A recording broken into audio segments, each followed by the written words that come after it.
അഭിലാഷ്, ഇവിടെ ആ കോടതി വിധി ഒരുപാട് പേജുള്ളതാണ്, മൊത്തത്തിൽ പെട്ടെന്ന് എനിക്ക് വായിച്ചു നോക്കാൻ സമയം കിട്ടില്ല. പക്ഷേ ലൈവ് ലോയിലും ബാർ ആൻഡ് ബെഞ്ചിലൊക്കെ വരുന്ന ഇത് ആ കോടതി വിധിക്ക് അകത്തുള്ളതാണോ അതോ കോടതിയുടെ പരാമർശമാണോ എന്നറിയില്ല. അത് കോടതി എന്തായാലും കോടതി പറയുകയാണ്, however contribution made by companies are purely business transaction made with the intent of securing benefits in return എന്ന് പറഞ്ഞാൽ കച്ചവടമാണെന്ന് കോടതി പറയുകയാണ്.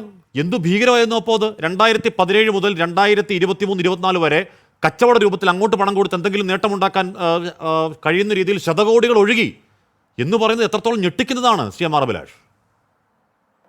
തീർച്ചയായിട്ടും കഴിഞ്ഞ 5 വർഷമായി കോടിക്കണക്കിന് രൂപ ഈ കോർപ്പറേറ്റ് ഭീമന്മാരിൽ നിന്നും രാഷ്ട്രീയ പാർട്ടികൾ പിടുങ്ങുകയും അതിന്റെ ഏറ്റവും വലിയ ഗുണഭോക്താവായിട്ട് അധികാരത്തിലിരിക്കുന്ന രാഷ്ട്രീയ പാർട്ടി BJP അതിന്റെ ഏറ്റവും വലിയ ഗുണഭോക്താവായിട്ട് വരികയും ചെയ്ത ഒരു സാഹചര്യം എന്ന് പറഞ്ഞു കഴിഞ്ഞാൽ വളരെ ഭീകരമാണ്. കഴിഞ്ഞ 6 വർഷമായി ഈ വാങ്ങിച്ചുകൊണ്ടിരുന്ന പണം മുഴുവൻ നിയമവിരുദ്ധമാണെന്ന് സുപ്രീം കോടതി ഡിക്ലെയർ ചെയ്യുകയാണ്.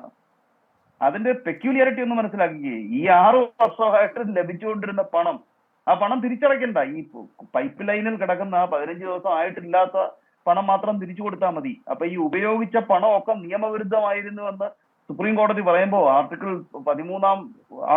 13 ഇന്ത്യൻ ഭരണഘടനയുടെ ഇത് പ്രകാരം മൗലികാവകാശങ്ങൾക്ക് വിരുദ്ധമായിട്ടുള്ള നിയമങ്ങളെല്ലാം വോയിഡാണ്. എന്നിരിക്കെ സുപ്രീം കോടതി നിയമത്തിൽ നിലനിൽക്കുകയില്ല എന്ന് പ്രഖ്യാപിച്ച ഒരു സ്കീമിന്റെ അടിസ്ഥാനത്തിൽ കഴിഞ്ഞ 6 വർഷമായിട്ട് കോടിക്കണക്കിന് രൂപ കോർപ്പറേറ്റ് ഭീമന്മാരിൽ നിന്ന് വാങ്ങി എന്നത് ഏതൊരു ജനാധിപത്യ വിശ്വാസിയെ സംബന്ധിച്ചിടത്തോളം തികച്ചും ആശങ്കാജനകമാണ്. ഇത്തരമൊരു സ്കീം എങ്ങനെ ഫ്രെയിം ചെയ്യാൻ കഴിയും എന്നുള്ളത് നാം ചിന്തിക്കണ്ടേ. ഇതൊന്നും നിയമത്തിൽ നിലനിൽക്കുകയില്ല എന്ന് പൂർണ്ണമായ ബോധ്യം ഉണ്ടായിട്ടും കമ്പനി നിയമം ശ്രീ ഹാഷ്മി അമെൻഡ് ചെയ്തു. അത് എന്ത് കാരണത്തിന് വേണ്ടിയിട്ടാണ്? കോർപ്പറേറ്റുകൾ ആർക്കാണ് പണം കൊടുത്തതെന്ന് ജനങ്ങൾ അറിയരുത്. ഇവിടെ ഒരു സാധാരണക്കാരന്റെ സ്വകാര്യത സംരക്ഷിക്കുവാൻ വേണ്ടി അവന്റെ പൊളിറ്റിക്കൽ അഫിലിയേഷൻ, അദ്ദേഹത്തിന്റെ പൊളിറ്റിക്കൽ അഫിലിയേഷൻ എന്ന് പറഞ്ഞു കഴിഞ്ഞാൽ അദ്ദേഹത്തിന്റെ സ്വകാര്യതയുടെ അമൂല്യതയാണ്. അതുകൊണ്ട് അങ്ങനെ ഒരു റെസ്ട്രിക്ഷൻ കൊണ്ടുവന്നാൽ നമുക്ക് മനസ്സിലാക്കാൻ കഴിയും. പക്ഷെ ഇവിടെ കമ്പനി നിയമം ഭേദഗതി ചെയ്തിരിക്കുന്നു. നിങ്ങളോ ഞാനോ കോൺട്രിബ്യൂഷൻ കൊടുക്കുകയാണെങ്കിൽ അത് കമ്പനി നിയമത്തിന്റെ പരിധിയിൽ വരുന്നതല്ല. അപ്പൊ അത്തരത്തിൽ ഒരു തരത്തിലും നിയമത്തിൽ നിലനിൽക്കുകയില്ല എന്ന് പൂർണ്ണമായിട്ടും ബോധ്യമുള്ള ഇതുപോലെ ഒരു പ്രപ്പോസൽ നിയമനിർമ്മാണം വഴി കൊണ്ടുവരിക എന്ന് പറയുമ്പോൾ എത്രത്തോളം ഭരണഘടനയോട് ബഹുമാനമില്ലാത്ത ഒരു സമീപനമാണ് അധികാരത്തിലിരിക്കുന്ന പാർട്ടി സ്വീകരിച്ചതെന്നുള്ളതാണ് ഇവിടെ ഏറ്റവും വ്യക്തമായിട്ട് വെളിവാകുന്നത്. പിന്നെ ഇത് പുറത്തു വരുമെന്നുള്ളത് താങ്കൾ ചൂണ്ടിക്കാട്ടിയതുപോലെ ഈ ജഡ്ജ്മെന്റിന്റെ ഒരു ഔട്ട്കമാണ്. അല്ല, അത് കാത്തിരുന്ന് കാണേണ്ടതാണ് കേട്ടോ.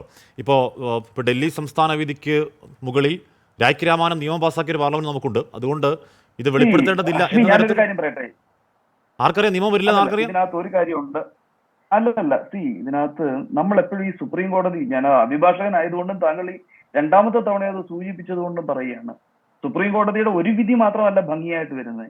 സുപ്രീം കോടതിയുടെ വിധിയെല്ലാം നിയമത്തിൽ പാലിക്കേണ്ടതായിട്ടുള്ള അഡ്ജുഡിക്കേഷന് ആവശ്യമായിട്ടുള്ള പാരാമീറ്റേഴ്സ് ഒക്കെ കൺസിഡർ ചെയ്തതിനു ശേഷം മാത്രമാണ് പാസ്സാക്കിയിരിക്കുന്നത്. ഡൽഹിയുടെ കാര്യത്തിൽ ഒരു ഓർഡിനൻസ് കൊണ്ടുവന്നതിന്റെ കാരണം അത് യൂണിയൻ ടെറിട്ടറി ആണ് എന്നുള്ളത് കൊണ്ട് പാർലമെന്റിനുള്ള ആ ഒരു പ്ലീനറി പവർ ഇങ്ങനെ ഓർഡിനൻസ് കൊണ്ടുവരുമെന്നുള്ള ചിന്തയോടുകൂടിയോ അതിന് വഴിയൊരുക്കിക്കൊണ്ടോ ആവണമെന്നില്ല. അത് സുപ്രീം കോടതിയുടെ ജഡ്ജ്മെന്റിൽ പറഞ്ഞിരുന്നു. അതിന്റെ ചുവട് പിടിച്ചാണ്. പക്ഷെ ഇവിടെ അങ്ങനെ ഒരു സാധ്യതയും നിലനിൽക്കുന്നില്ല. കാരണം ഇലക്ട്രൽ ബോണ്ടിന്റെ ഇഷ്യൂയിങ് ബാങ്ക് നിർത്തിവെക്കണമെന്ന് ഡയറക്ഷൻ നമ്പർ എയിൽ വളരെ വ്യക്തമായിട്ട് പറയുന്നുണ്ട്. അപ്പൊ സെലക്റ്റീവായിട്ട് നാം സുപ്രീം കോടതി ജഡ്ജ്മെന്റുകളെ നാം വായിക്കരുത്. കോടതി അവർക്കൊരു അഡ്ജൂഡിക്കേറ്റ് ചെയ്യാനുള്ള ഒരു സ്പേസ് നാം കൊടുക്കുക. വിധി നിർണയം നടത്തുന്ന ജഡ്ജിമാരെ നാം മാനിച്ചുകൊണ്ട് തന്നെ ഇത്തരത്തിലുള്ള വിധികളെ വിലയിരുത്തുന്നതാകും. ശരി.